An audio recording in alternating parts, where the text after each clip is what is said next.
When the Guardians of the Galaxy 3 was first spoken of by Kevin Feige way back in April of 2016, he made it sound like he was planning on the Guardians being front and center going into the new phases of the Marvel Cinematic Universe. By March 2017, James Gunn was saying the movie would definitely be happening. They just had to figure out how to get it done. A month later, he would announce that he would write and direct the third installment of the glimpse into the cosmic side of Marvel's universe. Back then, James Gunn was being positioned to be the main architect of the MCU going into Phase 4 and beyond. By June of 2018, Gunn placed the first draft script in the hands of the higher-ups at Disney Marvel. However, this was the era in Hollywood where activists were running wild, attacking any transgression, no matter how small or how far into the past. If you were not a member of a protected class, that is. Unfortunately for James Gunn, he's a white dude. Disney fired him on July 20th, 2018, throwing the entirety of the MCU going forward into limbo due to 10-year-old tweets activists had dug up. The cast members came out in support of Gunn. His firing sparked a debate on the merits of his ouster and the climate in which it took place. Despite saying they would be hiring a new director, the film was put on a shelf, and the pre-production crew assembled for the film was dismissed in August of that year. Disney wound up paying Gunn for firing him, and he wound up doing a sequel/soft reboot of DC's Suicide Squad, titled The Suicide Squad. On the back of positive fan reaction to the movie, he would also create a spin-off series for HBO Max called Peacemaker.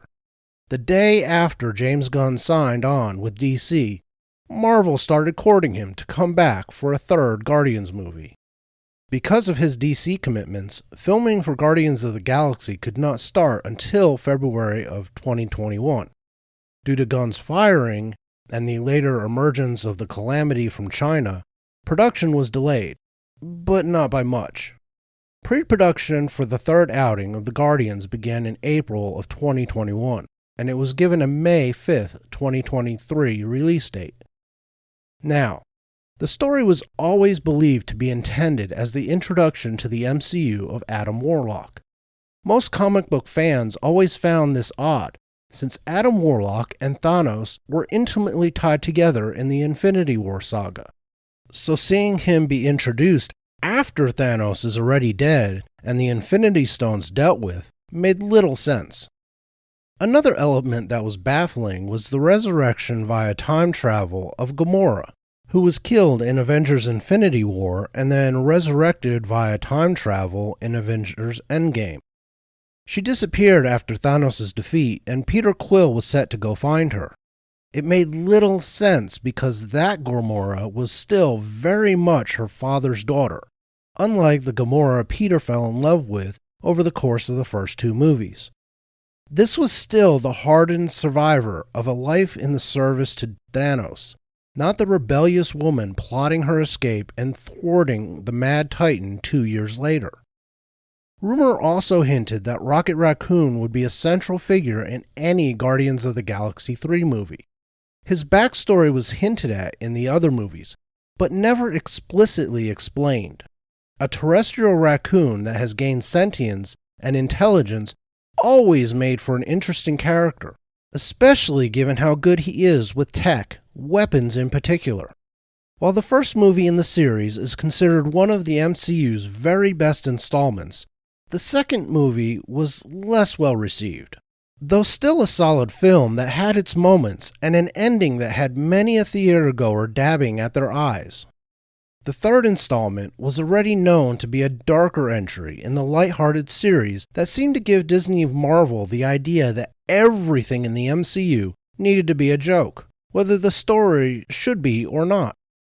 You know it will be a different movie right from the start when we see Rocket going to take care of a drunk Peter who has descended into the bottle due to his inability to come to grips with the death of Gamora and the existence of a variant that cares not a whit for him. After getting him to bed, Rocket is attacked by Adam Warlock, winding up wounded. Nebula stabs Warlock, driving him out of nowhere, the Guardians' new base. While the rest of the Guardians try to care for his critical wound, we get the first of many flashbacks of Rocket's origin. This movie within a movie is twined into the overall film, showing Rocket and other terrestrial animals being horrifically experimented on by a scientist we later find out to be the High Evolutionary, one of the better villains in the Marvel Comics that is most often an antagonist or ally for the likes of the Avengers, Fantastic Four, and X-Men. Chukwudi Iwuji played the rogue scientist to the hilt, turning him into one of the best villains the MCU has ever seen. There is no angle to approach the High Evolutionary that would make him seem sympathetic or understandable. He is simply evil in his megalomaniacal attempt to create a perfect world, no matter what he has to do to get there. And we see this through the eyes of Rocket in the flashbacks, even before we see him in the films present with the whole of the Guardians. Rocket winds up cobbling together a key for his cage when he discovers that the perfect world would never be for him and his friends, Lila the otter, Teefs the walrus, and Flora the rabbit, all of whom have been horrifically altered with tech butchery. The High Evolutionary discovers he needs Rocket due to him developing the ability to innovate and extrapolate theory into practicality, and it enrages the High Evolutionary. None of his creations have managed it, and Rocket gets to the point of even exceeding the High Evolutionary himself. He orders his minions to extract Rocket's brain and kill his friends. Rocket is in the process of escaping when they come for him and the others.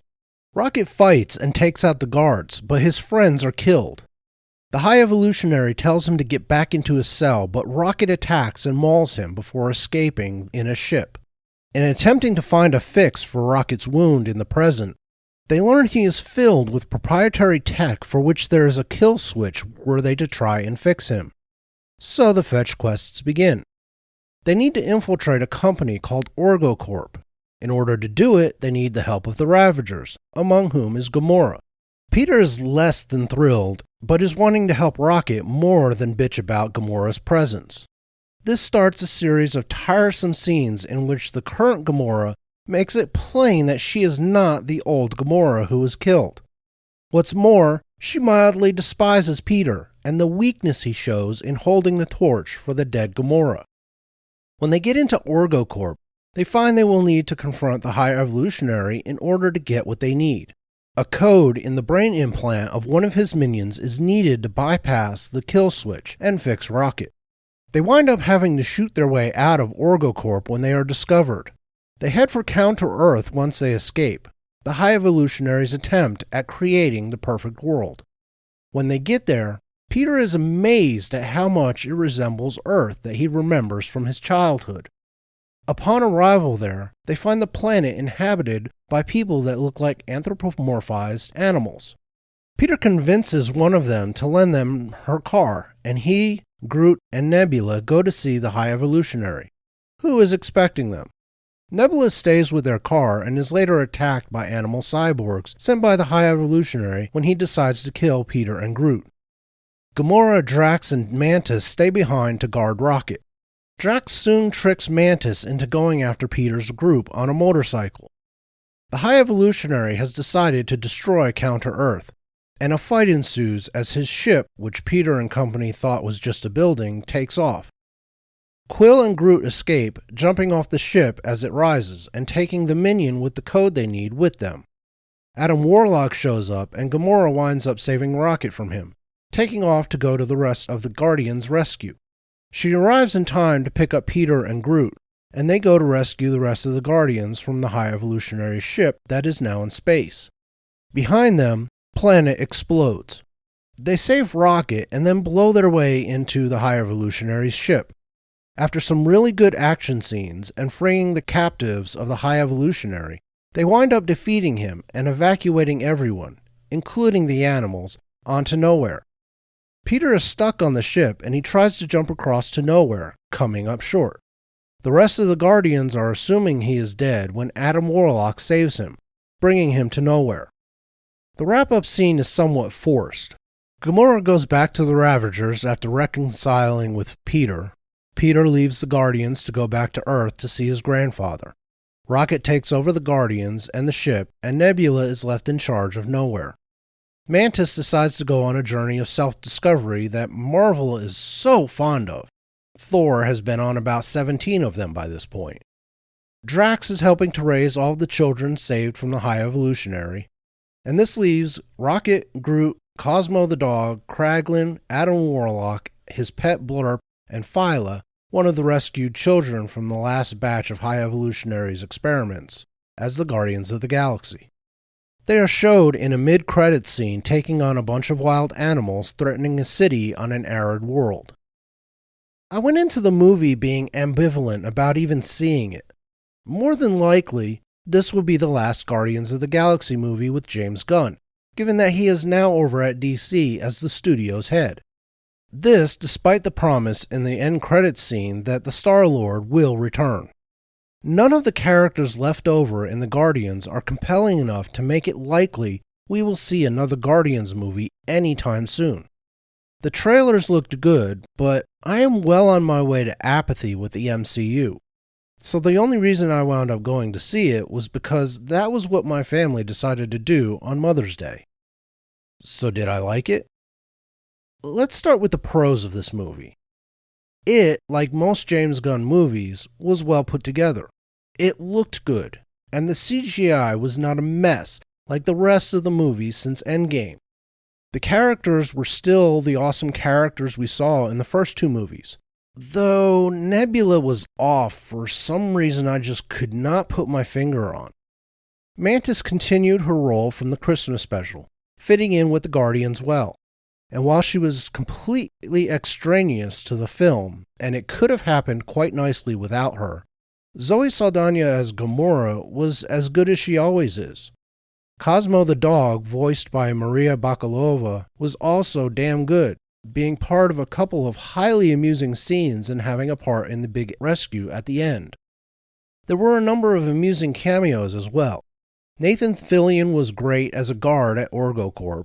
Linda Cardellini was really good as Lila the Otter. Sylvester Stallone reprised his role as a Ravager commander to good effect.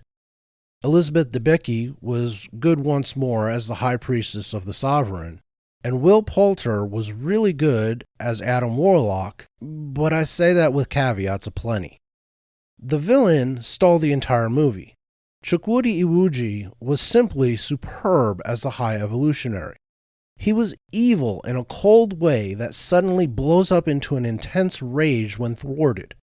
There is no redeeming quality in the character, and that is as it should be in villains. I am tired of Hollywood's tendency, and Disney in particular, of either going back to make sympathetic backstories for villains, or making the villain's villainy the fault of someone else, thereby excusing it. Disney's addiction to this kind of writing is particularly bad in recent years, as they have run out of movie ideas and simply decided to redo villain backstories from their past classics. There should be no sympathetic view of High Evolutionary as he is shown in this movie. He is the embodiment of the truism that the road to hell is paved with good intentions. There is nothing in the desire to create a perfect world that sounds horrific. Heaven seems to be something that should be strived for. Alas, it is how one gets there that puts the devil in the details, and the how in the High Evolutionary's method of achieving heaven is particularly ghastly and chilling, and James Gunn pulled no punches with it in the format of a PG-13 movie. He very much made him into a space version of Dr. Moreau. The actor looked like he was putting in every ounce of energy and talent he had to make him an easily hated and revolting character, enjoying it to the hilt. Many have said it before me, but I will add my voice to the belief that he is ever the more suitable villain to center the MCU around when compared to Kang. Kang, who already has been killed twice, once by Lady Loki and once by ants. F***ing ants. Kang is ridiculous as a villain, with nothing overly threatening to his presence in the MCU. The cons, unfortunately, are sufficient to make this far from an excellent movie. First, there is the complete nerfing of Adam Warlock. In the comic books, Adam Warlock is powerful enough to go toe-to-toe with Thanos even with the Infinity Gauntlet complete. He is a powerful figure in the Marvel Universe, and his introduction to the MCU make him come off as clownish. He is a bumbling idiot that other characters make look like a fool more than once. They mildly redeem him at the end, but not enough to overcome the entirety of the rest of the film using him as both a punching bag and a punchline. Peter Quill is way too maudlin and obsessive. We first see him drunk off his ass as he obsesses over losing Gamora, only to have her return in a form that mildly hates him. It is yet another male character being diminished for little or stupid reasons. While he is also redeemed, it is at least a more fulsome redemption attempt than Adam Warlock got. It is undone, however, by having him quit the Guardians and going back to Earth. An Earth that will bore him silly within a few months, and he will either wind up in jail or off to the stars once more. While I liked Mantis in this movie even more than the second Guardians film, I did not like that the only mention made of her revelation in the Christmas special that she is Peter's half-sister was made in passing. At no other point is it spoken of. And then they both leave in opposite directions at the end of the movie. It was a waste, and kind of dumb, especially since the better and more interesting thing for them to have done would be have Mantis go with Peter back to Earth, and then have Peter follow her to look for her family. So much more could have been done with it, and it is highlighted by the very stupid end credit scene where Peter and his grandfather are just sitting around the kitchen table, his grandfather reading a paper whose headline references Kevin Bacon's abduction in the Christmas special. Drax is another irritating point in this film. He has gotten progressively more idiotic as this series has gone on. He was funny enough in the first one as the guy who would not know an analogy or a figure of speech if one hit him in the face. He was the straight man playing off of the others on the team, and it worked great. The second and third films try way too hard to make him one of the jokers on a team with more than enough of them. I don't know if this is because James Gunn was let loose to do whatever he wanted, and a little supervision would have made this a little tighter, or if it is simply a directive from on high that all Marvel movies must be non-stop joke-a-thons with every character contributing. But it is getting old in the MCU. Not every scene needs a joke, and not every character needs to be a joker. Some scenes need to breathe, like when the High Evolutionary blows up an entire planet. And some characters need to be the ones to bring the movie back to the serious side. Marvel seems to have forgotten this ever since the first Guardians movie did so unexpectedly well with characters most normies had never heard of at the time it was released. Then we have Gamora, who could have been taken out of this movie entirely and nothing would have been lost. I love Zoe Saldana and her portrayal of Gamora. Loved her in the first Guardians movie. Loved her in the second. Loved her in Infinity War. Loved her in Endgame. And I loved her in this movie.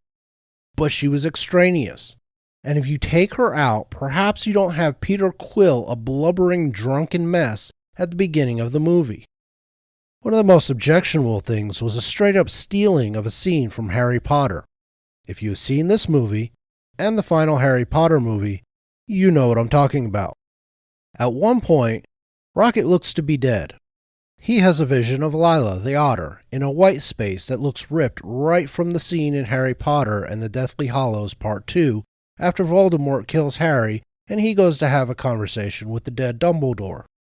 There's a similar thing going on in this Guardians 3 scene where Rocket is told this is not his time by Lila, and he goes back, reviving in real life.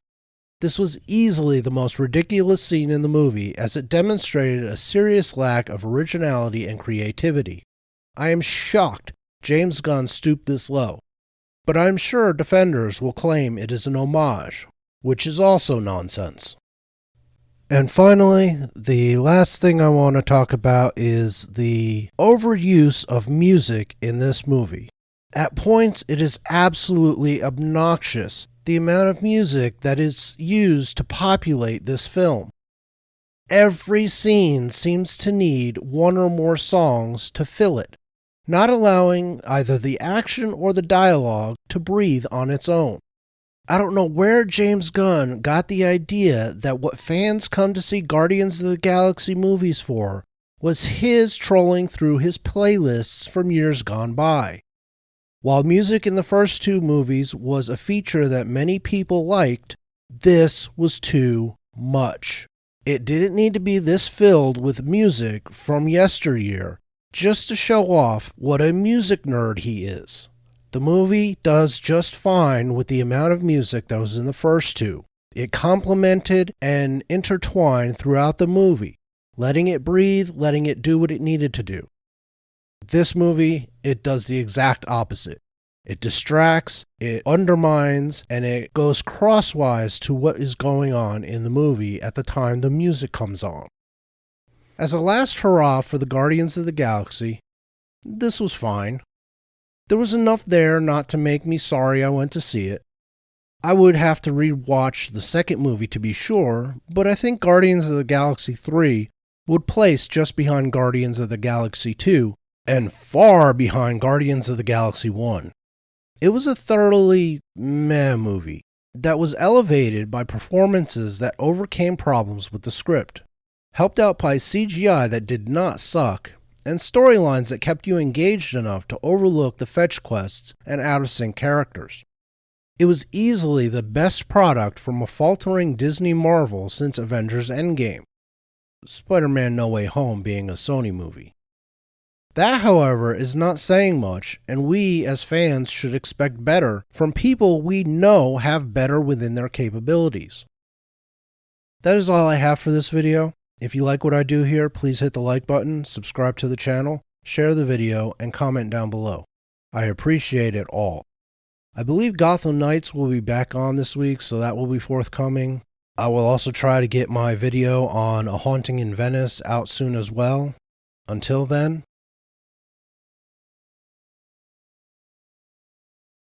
tschüss.